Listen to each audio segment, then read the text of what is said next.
प्रभु जीशु ख्रीष्ट अति बहुमूल्य नाम संपर्क इंडिया द्वारा प्रस्तुत कार्यक्रम नुआ सकाल आशार आज अध्याय मुझे आपण मानक स्वागत जनाए। प्रभु आपण प्रत्येक को बाहुल रूपे आशीर्वाद करंतु। आज जो प्रसंग रे प्रभु का वाक्य शुणा प्रसंगर शीर्षक है चिंतार कारण कौन।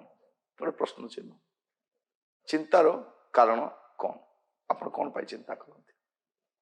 आम गुड़े विषय चिंता करूँ, जो विषय पर आम चिंतित हवा कथा से विषय को आम के चिंता कर आमर चिंतार बाहर थाए से आमर प्रिय लोक मैंने आमर परिवार लोक मैंने जो प्रभु को जानी ना, प्रभु को परिचय पाई ना, से चिंता कर जदि से माने जगत छाड़देवे, ए जगत रू चलीजे, प्रभु को ग्रहण नक मरीजे, अवस्था कौन हम? आप बापा ही पारती, माँ भाई भौणी प्रियजन बंधु बांधव आम परिवार प्रकार अनेक लोक अच्छा जो प्रभु को जानी ना, जदि से माने प्रभु को ग्रहण न करिकी चलीजे कौन हम? केवे समय चिंता कर चिंतार कारण कौन? आज प्रसंग आम देखा साधु पाउल कर चिंता कि प्रकार थिला। रोमियो मंडल को लिखा समय तार 9 अध्याय तार प्रथम 3 पद मु पढ़ुछि। रोमियो 9 पर्व तार प्रथम 3 पद, मोर हृदय रे जे गभीर दुख और निरंतर वेदना हुए। साधु पाउल कौन कहते? मोर हृदय रे जे गभीर दुख और निरंतर वेदना हुए। कौन पाई? मत घर ना, ना चाकरी ना, ना चलवाई कष्ट होची, ना मत ताड़ना आसूची, ना मोर वस्त्र ना, ना मोर देह खराब अच्छे, से नुह। देखिए आपण मैंने हृदय रे गभीर दुख निरंतर वेदना हुए। कौन पाई? या मु ख्रीष्ट साक्षात सत्य कहूँ, मिथ्या कहू ना। मोर विवेक और पवित्रात्मा प्रभाव में मो सहित साक्ष्य दूसरे से यहाँ को बहुत गुरुत्वपूर्ण भाव में कहवाई चाहती। मु सत्य कहता मु मिथ्या कहू ना बोली कहते। पवित्रात्मा प्रभाव में मो सहित साक्ष्य दूसरे, माने पवित्रात्मा भी मो सहित साक्ष्य दूसरे। कौन से कहते? कारण जो मैंने शारीरिक भाव मोर आत्मीय एपरी मोहर भाई मान निमंते मु निजे ख्रीष्ट पृथक रही शापग्रस्त होगापी इच्छा करते। एत दुख प्रभु मोर परिवार लोक मन रक्षा पातु, मोर रक्त संपर्क मन रक्षा प्राप्त हो। चिंता जिते प्रभु कहले मशा को मशा ए लोक मान को विनष्ट करी, तुमको रक्षा करी, तुमको महान करी। मशा कहले प्रभु मत महान हबार नहीं, यदि एम को आप स्वर्ग को ने नहीं, मोर नाम जीवन पुस्तक काटी पका। जदि एम को बध करने चाहते मोर नाम जीवन पुस्तक काटी पका। यहीटा चिंता। आपण चिंता को प्रिय भाई भाई मान पचारे चाहे केवे आपणकर प्रिय लोक मैंने किसी योजना कर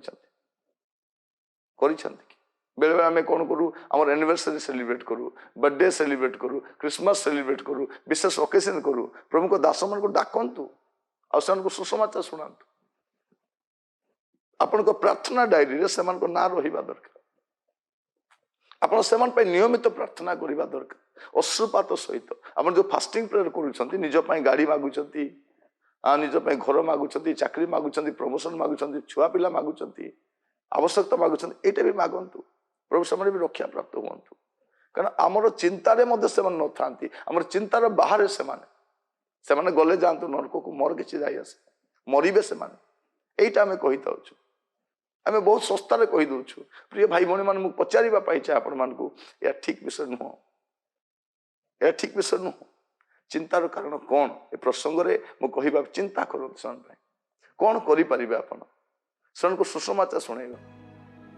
मन थर देखी से परिवार लोक जो प्रभु को जानी ना प्रभुरे नहांती कौन से गोटे प्रभु दास को कहते आज्ञा आपन के जाइकी कहतु आप दयाक प्रार्थना करूँ मु भी प्रार्थना करुँच मणिक को साक्षात कर कहती आज्ञा मो स्वामी मुझे कांदुची मो पुओ मुझे कांदुची मो शाशु मुझे कांदुची मोर परिवार बंधुवर्ग कांदुची मु रक्षा पाईगली आज्ञा रक्षा पाईना चिंता चिंता आपन चिंता कर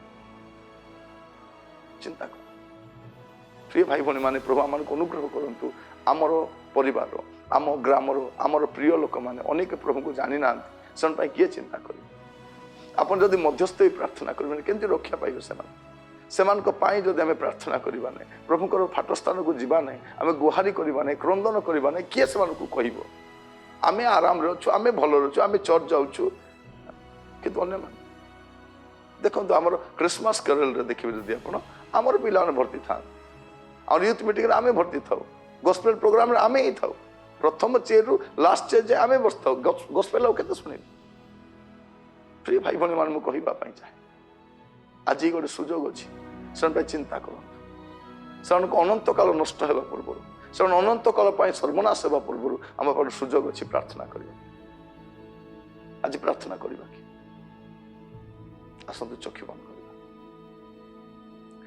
अनुग्रहकारी पिता परमेश्वर प्रभु आमर परिवार आमर बंधुवर्ग आमर प्रियजन अनेक प्रभु आपन को परिचय पाई ना खुआड़ बाहर अच्छा प्रभु से माने पिता मु प्रार्थना करुछि से माने मध्य जेपरि आपन को परिचय पाइबे एथिपाई अनुग्रह कर हे प्रभु दया कर प्रभु दया कर बोली प्रार्थना करुछि प्रभु आमर परिवार बंधुवर्ग प्रियजन मध्य अनेक प्रभु आपन को परिचय पाई ना से जेपरि आपन को परिचय पाई आपन को निकटवर्ती हो पारे प्रकार अनुग्रह कर प्रभु से चिंता करने आम को शिखाओ प्रभु साधु पाउलों परि प्रभु अश्रुपात सहित क्रंदन बिला परि प्रभु निजर प्रिय लोक मान मध्यस्थ हो पारू फाट स्थान ठिया हो पारू ए प्रकार जीवन दियो प्रभु प्रत्येक को आप हस्त रखुची आप दास भाव में प्रार्थना करुच्ची सहित परमेश्वर हो प्रभु हदात्मा हजा मेषमान प्रभु आराक्रांत हो पारू एथि आम को अनुग्रह कर प्रार्थना शुणी धन्यवाद यीशु प्रिय नाम मांगिली